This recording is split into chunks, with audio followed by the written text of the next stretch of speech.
Miley Cyrus qui twerk, Kylie Jenner qui porte des tresses, Stella McCartney qui fait de la mode wax, ou encore McDonald's qui vend des kebabs. Vous trouvez ça cool ou ça vous révolte? Quoi qu'il en soit, cela porte un nom, l'appropriation culturelle. Mais qu'est-ce que l'appropriation culturelle et pourquoi c'est grave pour certains? L'appropriation culturelle, c'est quand une culture dominante, en l'occurrence occidentale, s'approprie les codes esthétiques d'une culture dominée. Donc, issue soit des pays anciennement colonisés, ou alors des minorités opprimées. Par exemple, les Indiens d'Amérique ou les Afro-Américains, si on prend l'exemple des États-Unis. C'est une spoliation, c'est un abus de pouvoir, c'est une continuation de la colonisation par d'autres moyens. Souvent, ces emprunts qui ont l'air innocents ignorent la symbolique originelle de leur provenance. Par exemple, quand les mannequins de Victoria's Secret défilent avec des coiffes amérindiennes, elles sont accusées d'insulter un symbole de respect et d'honneur. Pareil quand Topshop a commercialisé ce combi short au motif du kéfier, un symbole de la résistance palestinienne. Mais ce n'est pas tout. L'appropriation culturelle, c'est aussi un gros business qui enrichit les marques et les personnes d'influence au détriment des peuples dont elles s'inspirent. Gwen Stefani, Coldplay, Katy Perry, Yves Saint Laurent, Marc Jacobs ou encore Starbucks ne sont que quelques exemples. La marque Urban Outfitters a même été attaquée en justice en 2012 par la tribu amérindienne Navajo pour la vente, entre autres, de culottes Navajo hipster. Un procès qui a duré 5 ans. On est toujours dans une forme d'inspiration, nous dit-on, respectueuse. Les bénéfices économiques que ça rapporte aux maisons de haute couture sont disproportionnés par rapport à l'emprunt qu'ils font. Et souvent, le problème avec l'appropriation culturelle, c'est que c'est plus fait pour le fun ou parce que c'est cool que par nécessité. C'est offensant parce que ces réalités culturelles sont complètement effacées et deviennent tout simplement un amusement.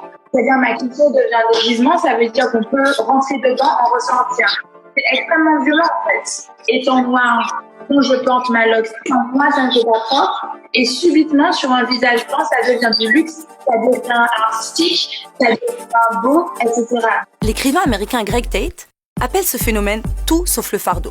Une formule qui veut dire qu'on utilise les codes d'un peuple sans subir leurs souffrances. Mais au contraire, tout en gardant ses privilèges. C'est la théorie de la fétichisation sans rétribution de la culture noire par les artistes mainstream.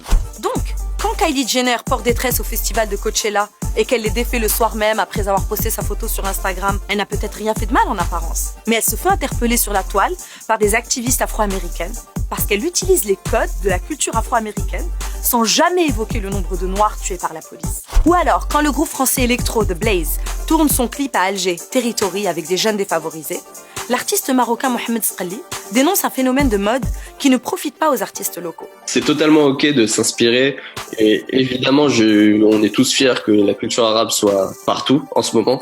Seulement il faut se poser la question de est-ce que je suis pas en train d'ôter quelque chose à des artistes de là-bas en fait. Si un des jeunes qu'on voit dans l'équipe de The Blaze avait eu envie de faire la même chose, c'est-à-dire venir tourner un clip avec des jeunes français, en fait sa quête elle se serait arrêtée au consulat de France, tu vois.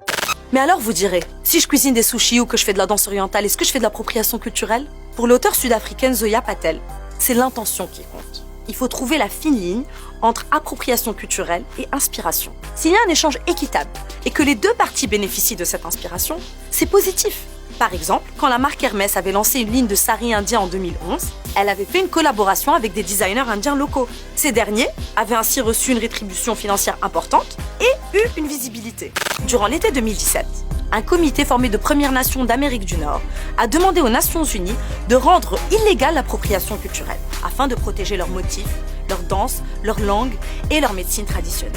Alors, ces emprunts culturels aux apparences de tolérance ne sont-ils pas en réalité des spoliations de cultures dominées ?